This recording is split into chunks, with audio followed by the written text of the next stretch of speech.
about problematic soils. So this would be a lot to cover today. We have two different management approaches that we're going to be addressing and discussing. And so to keep them separate, we'll first focus on managing salinity, and then we'll change gears and switch over to managing low pH soils. We've got a great panel today, so let's meet them and get this conversation going.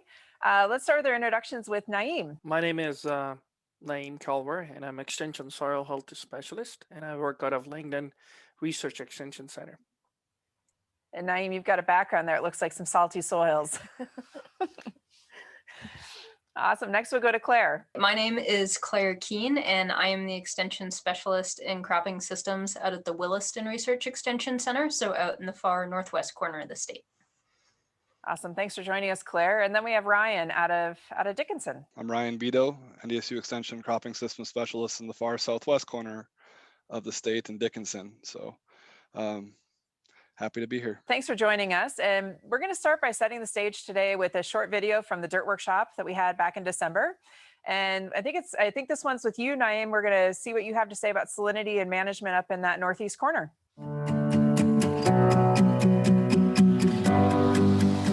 According to a conservative estimate, about 15% of our total cropland in the state, which would be about 39 million acres, is affected by high levels of salts or soil salinity. There are very negative impacts of soil salinity on different crops, depending upon the salt tolerance levels of these crops. On an average, producers will spend $82 to $170 per acre just at the time to plant soybean, wheat, canola, and corn. And you could see here, that's a net loss on these kind of areas. Each year, these spots are getting bigger and bigger. If we wanted to manage these issues, the thing would be to lower the groundwater depths, reduce evaporation by planting something which will grow there. And we would also need good rainfall. And when I say that, that means intensity and timing both are very important.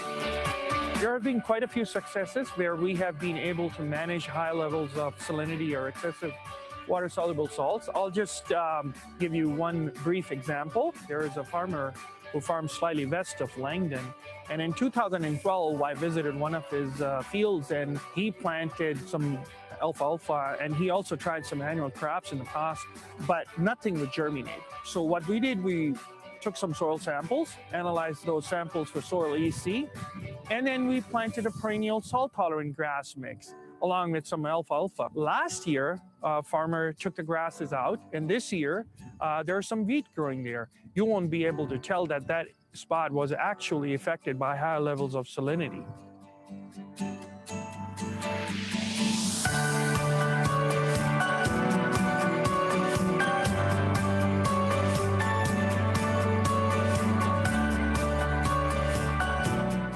Those are some great visuals, I think, on what we're looking at with salinity in our region. So anyone that's joining in from out of the Northern Plains and is kind of wondering what the salinity issues are all about, that's a pretty good example of it. And I know, in the western part of the state, Claire, it might be a little bit different.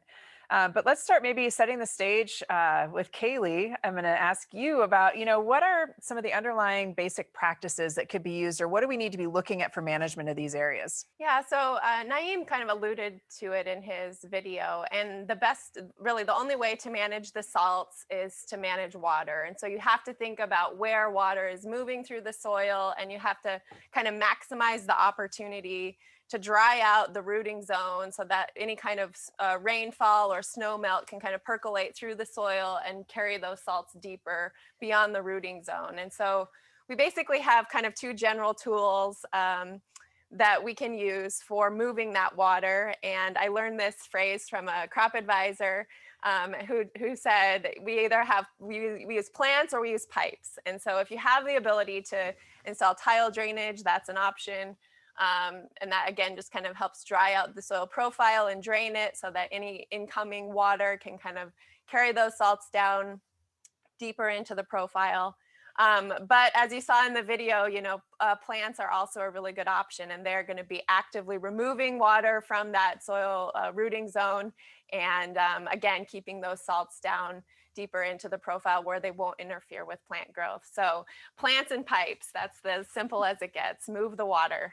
The plants are especially effective when you think about their tolerance level. So choosing those species that are particularly tolerant to the salts is important. And so Naeem has a lot of experience with that. So Naeem, can you walk us through some of those specific species selections and how you're seeing some successful management of salinity in that northeast, north central area? Caley, thank you. I'll build upon what you just said. It's very important to establish something. You see the white background, you know, and that's not snow, by the way.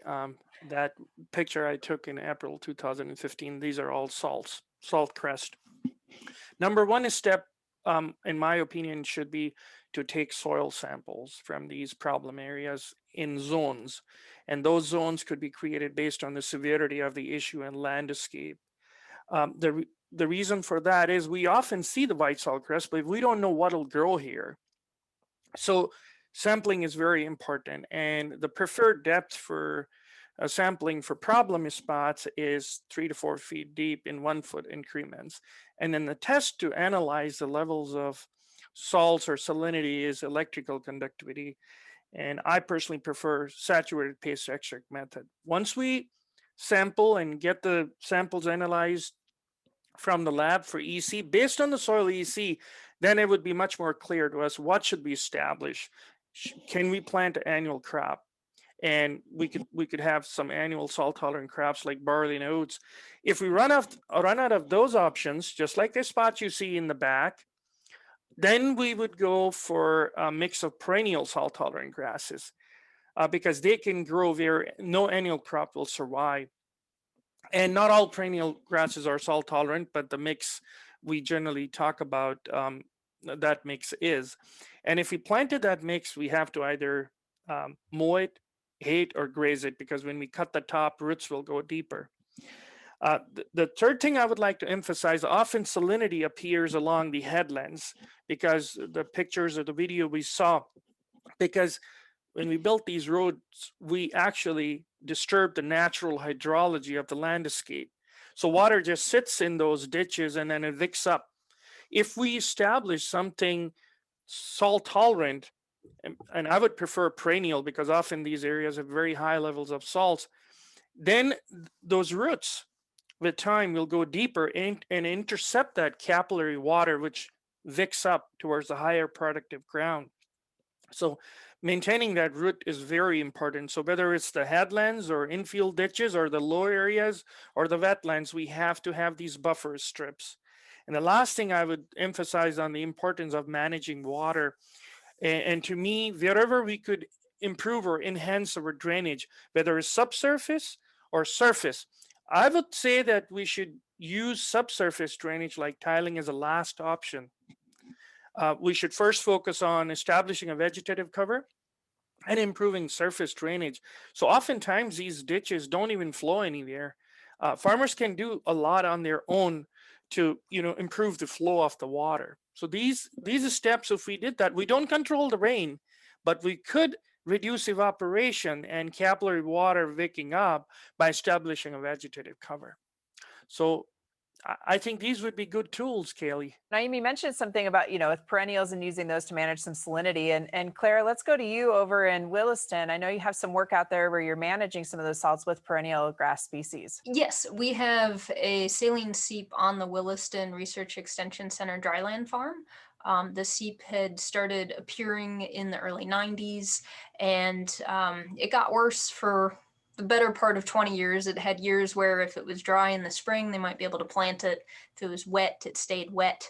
But then in 2016, we planted about 40 acres to alfalfa and another part of the field where there's a wet slough to Garrison creeping foxtail, a perennial grass that's not particularly salt tolerant, but can tolerate flooded conditions. And so since 2016, we've seen a reduction in the surface salt concentration in that saline seep to the point now that where the alfalfa is not thick, some weeds have come in, but it's not just kochia, it's perennial sow thistle and some other things, not that we want them there, but it's showing that more species can survive there with the lower surface salts. And it's also been a really good demonstration for some of the salt tolerant alfalfa varieties we planted. I'll say, like Naeem mentioned, when I speak with growers about what species to plant in a salt affected area, soil testing is really the place to start, because there are things that'll grow if you're in, say, EC 1 to 5, but if you're 5 to 10 or 15 or higher, that's really going to dictate which plant species can survive. What rate of alfalfa was planted, and is there a particular variety that you've had luck with in these saline areas, Claire? We did use a little bit heavier seeding rate of about, oh man, I can't remember now if it was 12 pounds per acre. I think it was 12 pounds per acre of the alfalfa in the seep itself, but then the rest of the field, I think, was at about 9 pounds per acre. And we did get very good establishment over most of the seep with the different varieties at that heavier seeding rate. Certainly the little pockets that were more intensely salty, there might have been a few little bare patches, but overall we got very good coverage, I would say, on the roughly 2-acre seep with the alfalfa. For varieties, oh boy, I don't have it in front of me, but I believe the ones in our trial were, let's see, AFX 457, PGI 427. Those are both varieties from Alfrex seeds, Magnum Salt, and then Rugged, which is a very old variety of alfalfa that I believe was selected from North Dakota sessions more than 30 years ago. They all did pretty well in terms of surviving the salt. The newer varieties, 457 and, oh boy, what did I just say? PGI 427. They have had a little bit higher yields than the Magnum Salt and the Rugged, but they all did pretty well establishing in our seep. And I'll put a little caveat in there. Most of our seep was EC 2 to 3 at the beginning. We had some little pockets of 5, 6, 7, but we were not in, say, EC 10, something that I wouldn't expect those alfalfas to establish in. What about some other species? Maybe Naeem, I know you've done a fair amount of work with perennial grasses. Do you have a few favorites or a mix that you prefer? What kind of perennial mixes can you recommend? I have my favorites to an extent where I would like to put them in a bag and would like to even keep them around my bed. I like a mix of tall wheatgrass, slender wheatgrass, western wheatgrass, and then green wheatgrass. The variety is AC Saltlander, and I know it's a mix of bunch and crabgrass, but as long as you're not close to a native pasture, you're okay. You could kill it with Roundup and Russian wild rye. They all have their own characteristic, but I've seen them working together in harmony, and they complement each other very well. I would like to mention one more thing, which we incidentally learned. So when the soil EC was high, somebody suggested while planting that mix to add just 1 pound of alfalfa. I'm not talking about salt tolerant alfalfa, just a winter hardy alfalfa. We said, okay, we'll try it. It took 3 years for alfalfa to get established. 2 different sites, same thing happened. And for 3 years, somehow alfalfa seed remained dormant, but the grass is established. And with the establishment, they reduced evaporation. That means they reduced the wicking up. And then the roots provided channels for the water to force the salts into the deeper depths. And when the environment was conducive, alfalfa suddenly started establishing. So the way I call it, that these grasses nurture alfalfa. On its own, alfalfa would not have survived those conditions. So what I would do with these 5 grasses, and the seeding rate would be about 7 to 8 pounds per acre for all 5 grasses. They take about 1 year to get established, 2 years to suppress the weeds on their own. What I would do, I would just gamble with 1 to 2 pounds of alfalfa seed, not too much, because we don't really have a research trial data.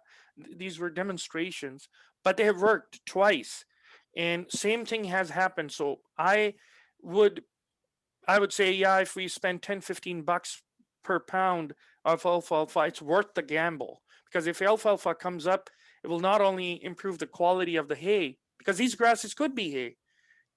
They are okay to good hay if you cut them at the right time.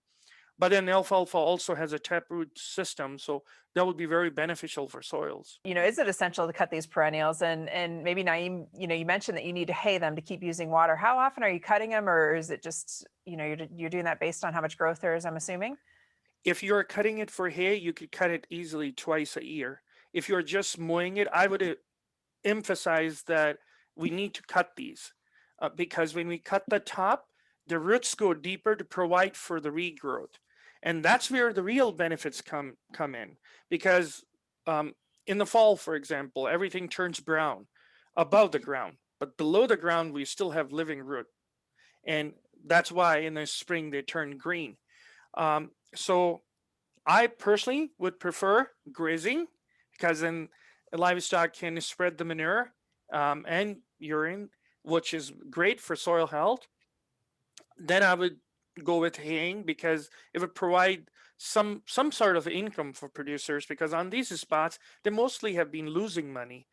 And then mowing has benefits because it would provide mulching, but then I would not stop the producers from haying.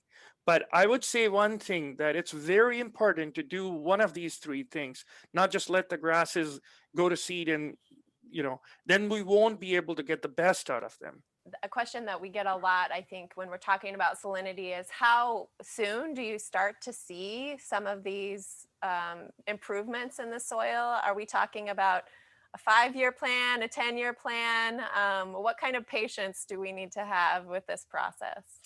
So Naeem, you're shaking your head, so I'll call you out first. If it is only salinity, if it is not mixed, I know we are not discussing sodicity, but sodicity, what it does, it creates dense soil layers.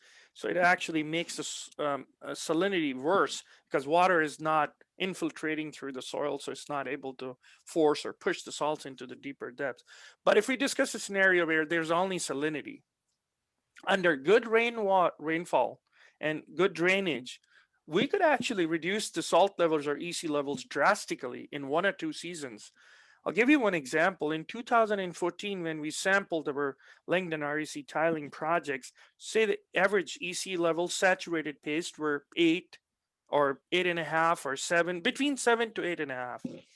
In 16, we received Endon recorded 25 inches of rainfall, and the site was tiled. The EC levels dropped to 3.5. 17, the Endon station recorded 10.24 inches of rainfall. The reason I've memorized these numbers, because I also, like Claire, have written reports about this. So weather was dry, site was tiled, salt levels increased to 6.5 EC.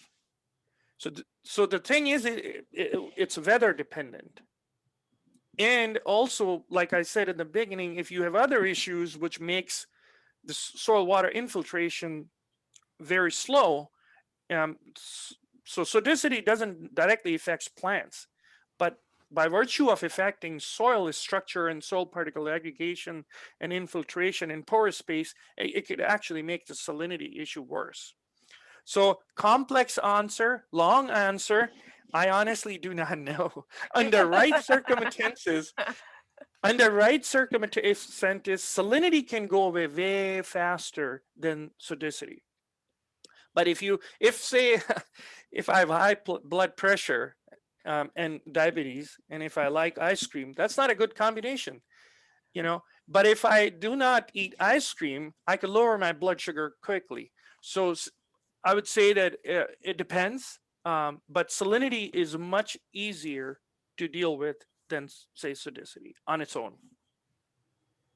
Yeah, and I'd like to just jump in and what we've seen at the site in Williston. So yes, to Naeem's point of those salt levels can go up and down, depending on the year, depending on the rainfall. I think in Western North Dakota, where we are more semi-arid, I don't have our rainfall totals memorized, but I do know which years have been wet and which have been dry.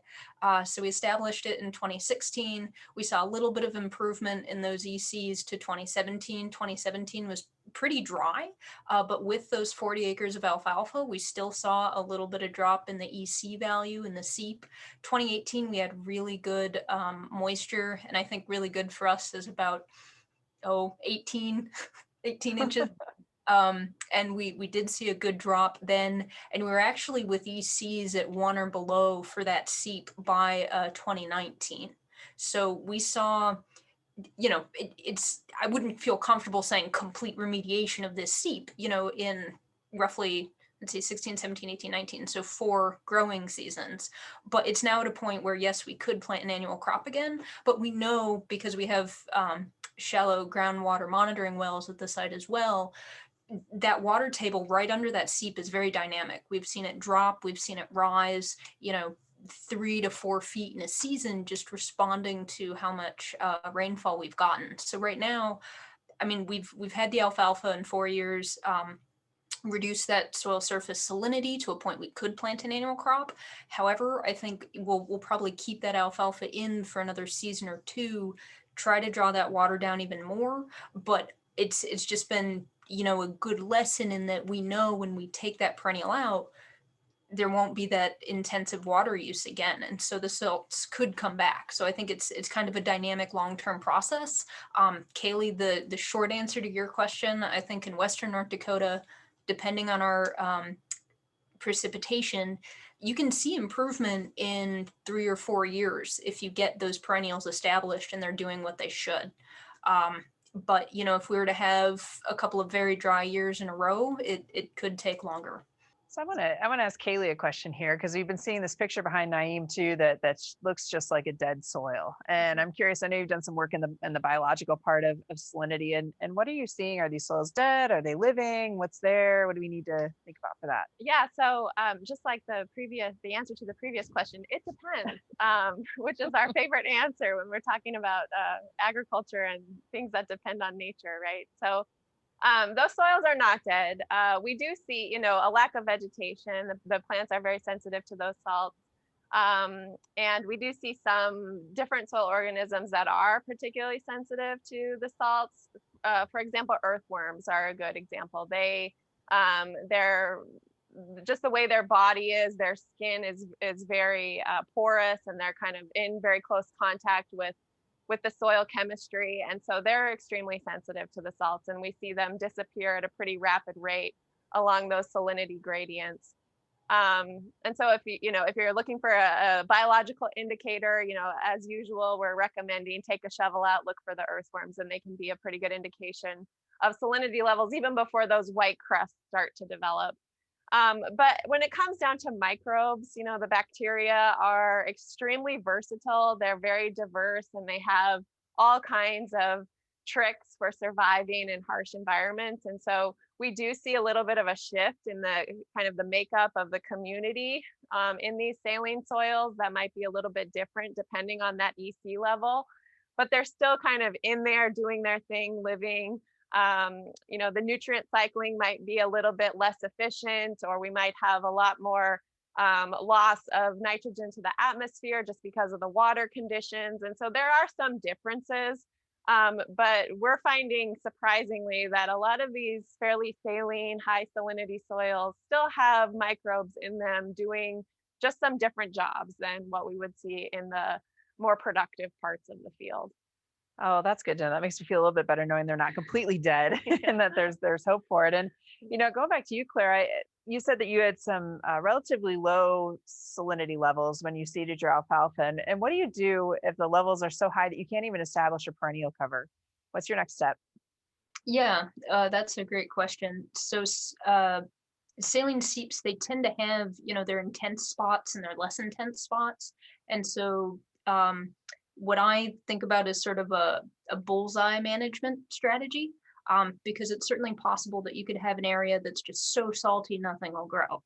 But as Caley mentioned, a gradient. There's always going to be a gradient. Sometimes it's a steep gradient, sometimes it's not as dramatic, but there should be, a point at which you can get something to grow. And so ideally, if you're willing to do a perennial, to do a salt tolerant species, plant if you can do a ring around it, great. If it's round, if it's on the edge of a field, maybe it's going to be in strips. But you maybe plant 1 or 2 passes around that outer edge, and in a year or 2, hopefully it'll grow. Hopefully there's something there. As Naeem said, if it's able to do its thing and remove water from the soil and allow more flushing of the salts down deeper, then that should slowly start spreading inward. And then maybe, in a year, in another 2 years, you can do another pass and just close in on those very salty areas. And I realize that's certainly a complicated strategy, more complicated than going out with, you know, one season worth of planting.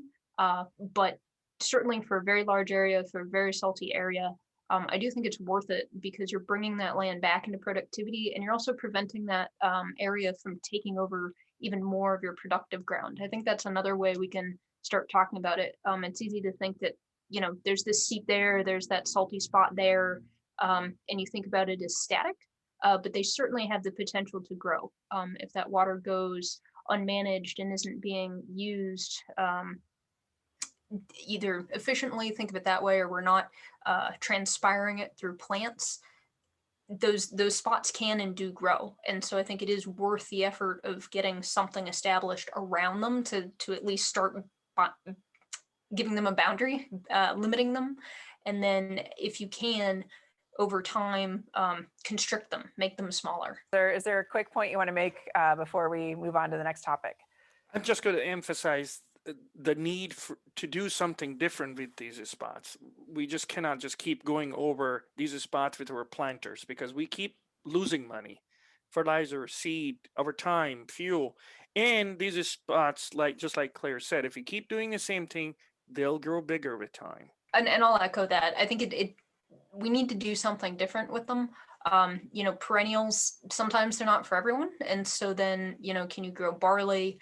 Can you get sunflower to grow in that field, and where it's, you know, not so salty that the sunflower can establish, having a deep rooted warm season crop that'll use up a lot of water is also a strategy. It won't be as effective as a perennial, but there's also other ways to start managing that water. So we need to manage the water to manage the salts.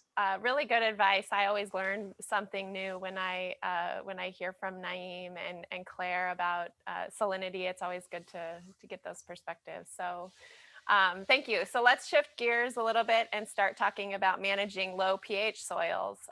So welcome back, Ryan. And we're going to start by watching a little video of Ryan in the field.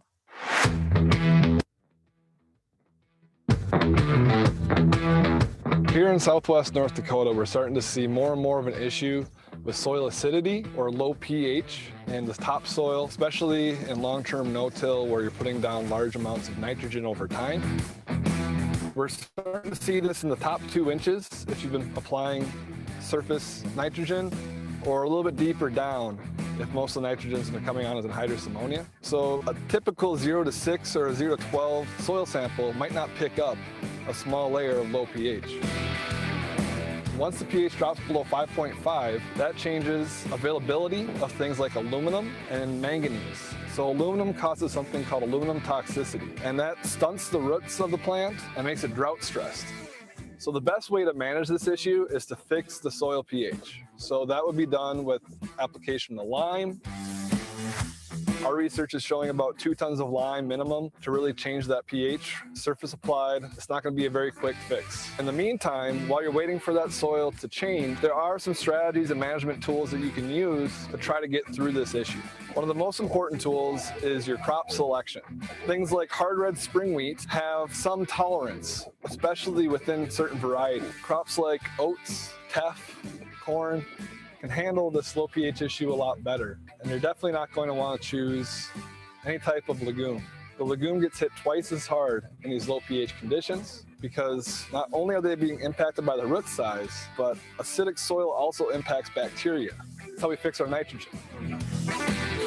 In order to make sure that we're getting the most out of our field, choose something that's going to do well under the conditions that you have.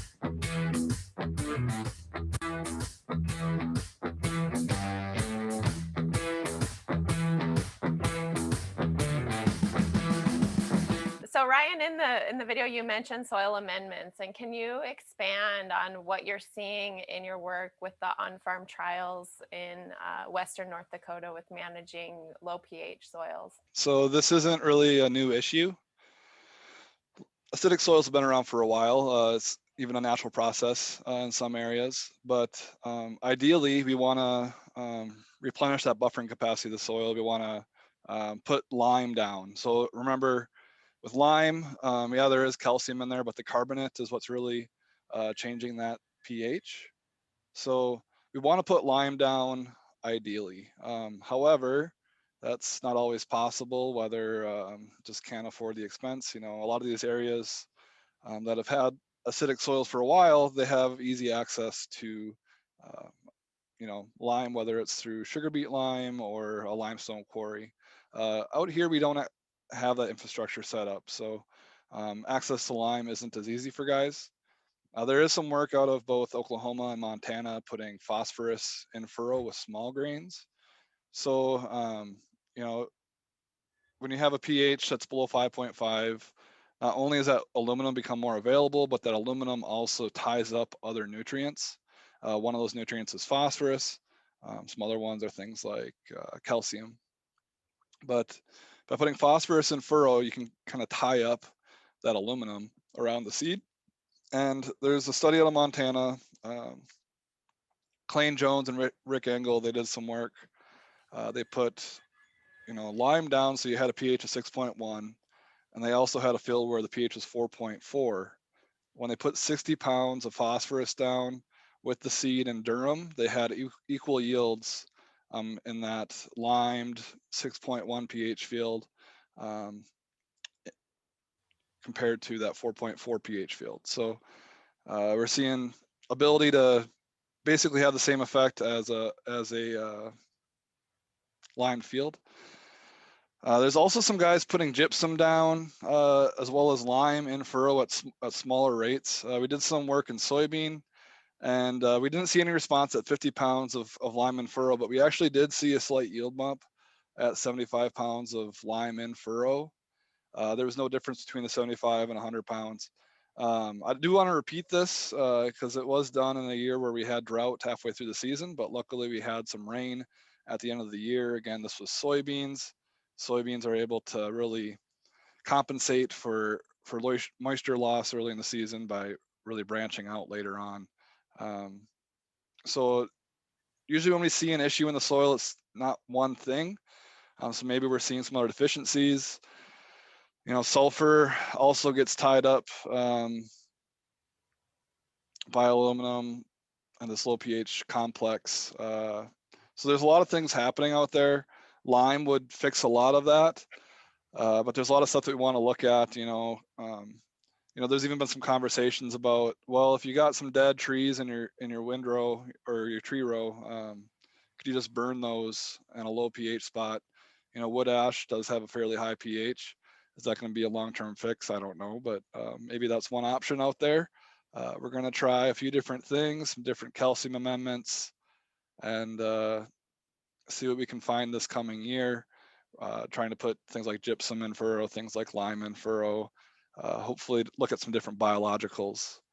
So with those different amendments, there's some options there, but ideally species selection is where we want to go with this. There are some tolerant varieties of wheat. Your legumes get hit very hard, even though legumes allow you to put less nitrogen, which is acidifying. It's kind of a snowball effect. So ideally, we're putting lime down. So Ryan, is this problem when you're looking at is it across an entire field? Like you've been farming a field the same way with the same inputs. Is it across the entire field that you would need to add an amendment, or is it more spots that you could Right. amend and improve? It varies. I've seen some fields where it's the entire field. And again, I'm talking pH below 5.5 in a subsurface level, or sometimes in the topsoil. Each field's going to be different. You know, some guys are only seeing it on a couple acres where, you know, that would be not that big of an investment in lime compared to others where you're putting across the entire field. But I've seen both. You know, some of these fields, the lowest I've seen so far is a pH of 3.9, and it's not uncommon to find pHs in the low 4s. But there's also some guys who maybe are catching it a little early. Maybe they haven't had as high of nitrogen rates over time, so they're starting to drop into that, you know, mid 5s for their pH. So you definitely need to be doing some zone sampling. Let's say you grew a crop that we know is fairly susceptible, something like Durham maybe. You could find those zones pretty easily that way. So, you know, using your yield map, using, you know, previous soil maps to find those zones, and then make sure that you're testing that 0 to 3 and 3 to 6. hopefully you can find if pH is an issue for you. So it's always worth getting soil tests, I think, is a good theme for the day. And pH is one of the cheapest tests that you can order, right? And it's so it's something that you could take a lot of samples across the field. It's kind of one of the most basic tools in our toolkit to just kind of assess the situation and find out those problem spots. How does native rangeland, which has legumes, maintain a steady pH over time? What's happening in that native system that may help us understand better our managed systems? I'm not sure it necessarily does keep the same pH over time. It might not drop as quickly, right? But a lot of these soils do acidify over time. And a lot of our grasses are able to handle fairly low pHs.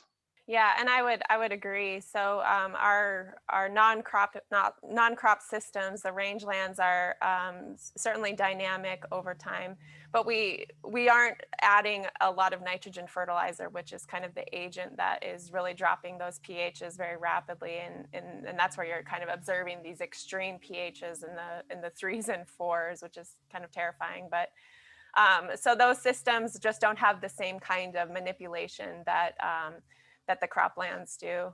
And as Ryan mentioned, so the rangeland plant communities are fairly well adapted to those soils. And oftentimes those soils are rangeland because they might be really rocky or have a lot of calcium carbonate or just some issues that prevent them from being cropland in the first place. And some of those characteristics just kind of make those areas a little bit different in terms of management. And then along with that, you get these unique plant communities that are very well adapted to those soils and the particular chemistry of those soils over time. So that's how we can see those legumes hanging on out there. They're happy at home in those locations. Sounds like if nitrogen is part of what's creating, lowering the pH in these soils, then Ryan, how important is nitrogen management in these systems to slow this process? Right. I think an issue some guys saw early on noticing this issue is that, hey, I've got low yields, I'm going to put more nitrogen down. And that's not how this works, right? As your pH goes down, you do have some issues with nitrogen availability. Some guys I've talked to are able to, not see really any yield loss from reducing their nitrogen rates on these, low pH soils. Maybe you can put some of that money saved into things like lime, preferably. But putting more down isn't going to help if it's already a major issue. So maybe you might need to look at, maybe start with a strip here 1 year by reducing your rate. Maybe try cutting in half, see what happens on a strip. I don't know what the perfect number is for. It depends on how much you're putting on in the first place. Dave Franzen has a great nitrogen calculator for a few different crops. We don't really use that yield to pound ratio anymore. We're talking a lot about managing these areas after they've already become a problem.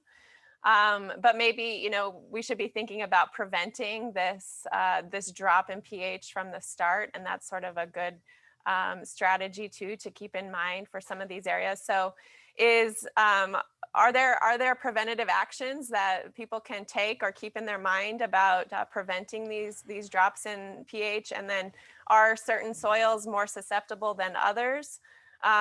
So what kind of things should we be thinking about in terms of prevention of this problem?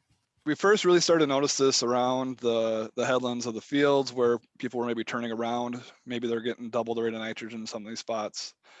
We got a lot of kaolinitic clays out west here, and things are going to be able to drop a lot faster in that type of clay, but also potentially build up a little faster. That's maybe why we're seeing it so early on with these kaolinites. But if you go further east in long-term no-till, you're starting to see some lower pH as well, and that's not necessarily in a kaolinite clay. So this issue is definitely it's a symptom of no-till, but I'm not saying to stop no-till. Every system that you do has trade-offs, and liming is the way to fix this. And you can definitely do that in a no-till system. Myself, Larry Sahacek, Chris Augustine, Doug Lamblum, there's a project looking at different incorporation methods, seeing if using livestock can help work that surface applied lime in. That'll be starting this next year. There's a lot of things that you can do, but first try to reduce those nitrogen rates, and you're going to have to find some type of source for lime, whether that's beet lime, water treatment lime, or pelletized lime. Is there anything else you want to mention, or do you want to summarize anything to as kind of take homes? Right. I mean, I could go for hours if you want me to, but I'm guessing you don't want me to. Preferably make sure that, you know, you're breaking down your soil tests to those inch increments, because if you're seeing, you know, you're doing your whole field at 0 to 12 or 0 to 6 even, and you're seeing in the 5s for pH, there's a good chance that you have a stratified layer where that pH is lower than 5.5, which is where you're going to start seeing aluminum toxicity. Just remember that it doesn't only affect the crop, but it also affects your microbiome, it affects your herbicides, it affects all your nutrient availability. So if you don't fix the pH, you have all these other problems that come with it. And if you have any questions, feel free to send me an email, ryan.beto@ndsu.edu, or just give me a call. So Awesome. Thanks, Ryan. And Caley, is there anything else you want to add as a soil biogeochemist, which is a fancy term for know all about soils? That's a lot of pressure there.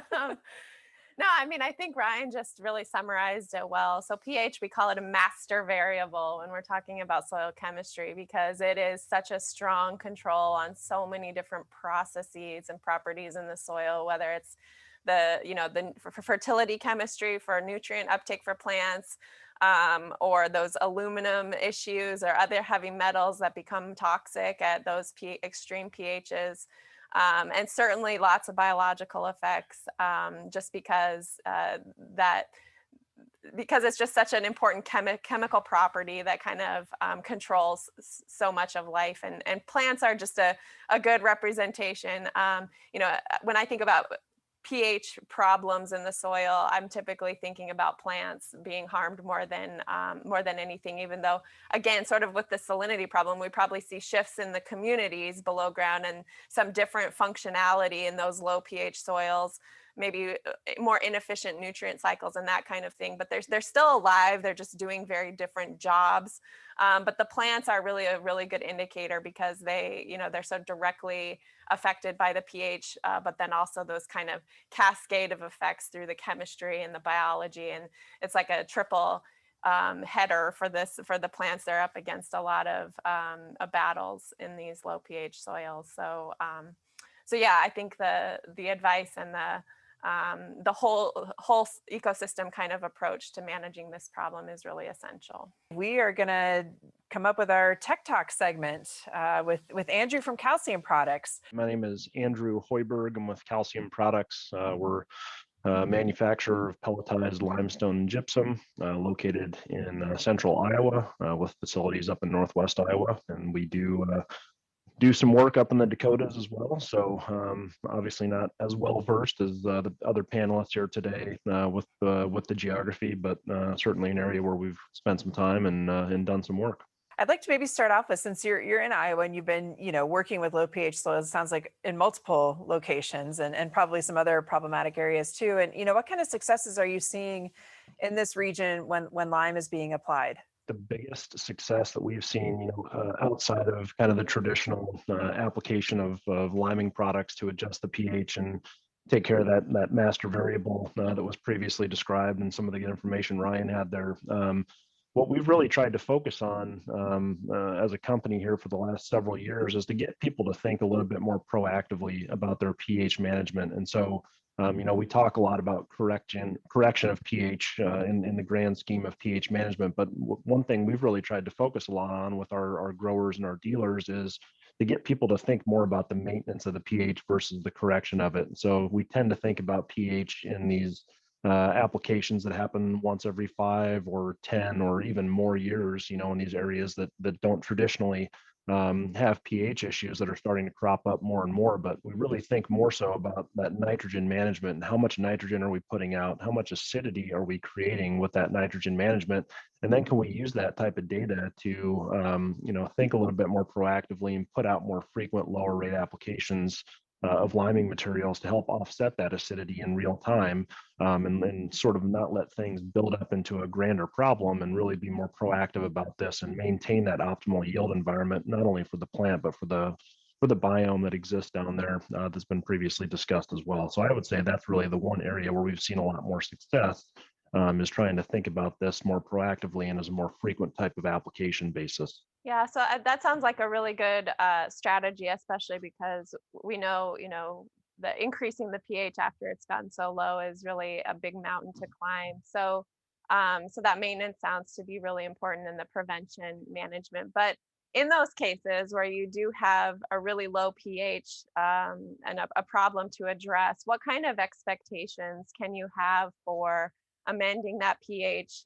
What kind of timeline are you going to be looking at? How soon can you start to see some substantial plant growth and improvement on those areas? Some of these kind of desperate scenarios, if you will, that are pHs that are even in the upper 3s and low 4s, it's hard to grow a crop in those areas, no matter how many nutrients, extra things you try and pump at it. But when you think about limestone in general, regardless of the purity of the product you have, that particle size really makes a huge difference in terms of the speed of reactivity. And so if we're going out with a liming application, we're going to have some limitations, certainly from the purity of it, but also from the particle size. If we've got a coarse type of material, it's going to be a lot slower to react than one that's a lot finer. And so we're somewhat limited on that. But in general, if we've got a good, relatively decent purity material that's got a relatively fine grind, and we're able to get that applied uniformly, I would say we can start to see some shift in pH movement within that first 6 to 12 months of application.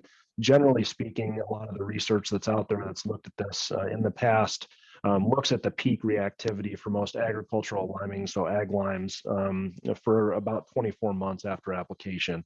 And so there is some sort of upward slope to that reactivity, and then it will, of course, start to decline again as those forces of nitrogen and other acidifying forces are counteracting any further neutralization that's going to happen.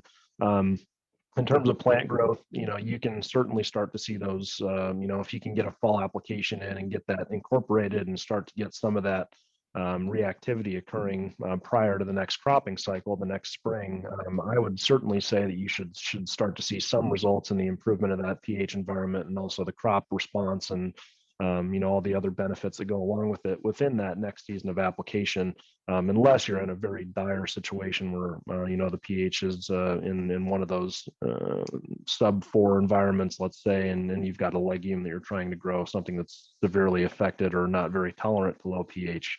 But, in general, I think, within a year of application, you can start to see those benefits, and certainly should be seeing better crop growth and yields as a result of that. One of the things I just heard in that was that you reach a peak reactivity and then it starts to decline again. And so, so Andrew, you're saying that liming would become part of a regular routine in most systems, or you get it to a certain pH and then you just make sure you watch your nitrogen management to try to keep it from dropping down again? I would certainly promote the idea that as long as we're going to be using nitrogen, there's really going to be no scenario where we don't need to have some sort of ongoing lime management program on there. And that's, again, why we're really starting to get people to think more about the maintenance type of application, so we can look at this as more of a something that we think about routinely, rather than once every 5 to 10 years when we say, oh shoot, our pH is a lot lower than we thought it was, we better go put 3-4 tons of limestone out there to correct it.